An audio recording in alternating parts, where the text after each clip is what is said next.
नमस्कार, मैं हूं पूजा चौधरी और आप देख रहे हैं एचएम न्यूज। इतिहास में कई ऐसे भयानक युद्ध हुए हैं जिनमें लाखों लोगों की मौतें हुई हैं।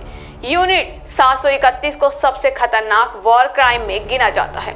द्वितीय विश्व युद्ध के दौरान ये दुनिया के सबसे खतरनाक प्रयोगशालाओं में से एक था। असल में ये जापानी सेना द्वारा बनाई गई एक ऐसी गुप्त लैब थी जिसे इतिहास का सबसे खौफनाक टॉर्चर हाउस माना जाता है। ऐसा इसलिए क्योंकि यहाँ जिंदा इंसानों पर ऐसे खतरनाक प्रयोग किए जाते थे जिसके बारे में जानकर लोगों की रूह तक कांप जाती है। ये लैब भले ही चीन के पिंगफोंग जिले में था, लेकिन इसका संचालन जापानी सेना करती थी। दरअसल यूनिट 731 को जापानी सेना ने जैविक हथियार बनाने के लिए शुरू किया था ताकि वो अपने दुश्मनों पर इसका इस्तेमाल कर सके। वो यहाँ जिंदा इंसानों के शरीर में खतरनाक वायरस और केमिकल्स डालकर उन पर प्रयोग करते थे। इंसानों को इस लैब में ऐसी यातनाएं दी जाती थी जिसके बारे में शायद ही आपने कभी सोचा हो। इस लैब में चीन, अमेरिका और ब्रिटेन जैसे देशों से पकड़े गए लोगों पर जानवरों की तरह प्रयोग होते थे। इस क्रम में कई लोग तो तड़प कर मर जाते थे, लेकिन जो जिंदा बच जाते थे उन्हें मार दिया जाता था और यह देखने के लिए उनकी चीड़-फाड़ की जाती थी कि आखिर वो बच कैसे गया। कहते हैं कि ऐसे प्रयोग करने के लिए 3000 से अधिक लोगों को मौत के घाट उतारा गया था। फ्रॉड बाइट टेस्टिंग नाम के इस प्रयोग में इंसान के हाथ पैर को पानी में डुबा दिया जाता था और वो जब तक जम न जाए तब तक पानी को ठंडा किया जाता था। इसके बाद जमे हुए हाथ पैरों को गर्म पानी में पिघलाया जाता था ताकि यह पता लगाया जा सके कि अलग अलग तापमान का इंसानी शरीर पर किस तरह प्रभाव पड़ता है। इस तरह खतरनाक प्रयोग में कई लोगों की जान तक चली गई।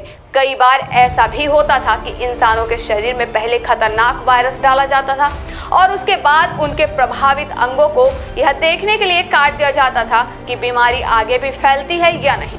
वैसे तो इस खतरनाक प्रयोग में कई लोग अपनी जान गंवा देते थे, लेकिन जो बच जाते थे उनके ऊपर फिर गन फायर टेस्ट किया जाता था ताकि यह जाना जा सके कि बंदूक इंसानी शरीर को कितना नुकसान पहुंचा सकती है। यूनिट 731 का सबसे खतरनाक प्रयोग ये था कि बंधक बनाए गए पुरुषों और महिलाओं को शारीरिक संबंध बनाने के लिए मजबूर किया जाता था। इसमें से किसी एक के शरीर में पहले से ही बीमारी फैलाने वाला वायरस डाल दिया जाता था और इस प्रयोग के जरिए यह जानने की कोशिश की जाती थी कि साइफिलिस जैसी सेक्सुअल ट्रांसमिटेड बीमारी आखिर फैलती कैसे है।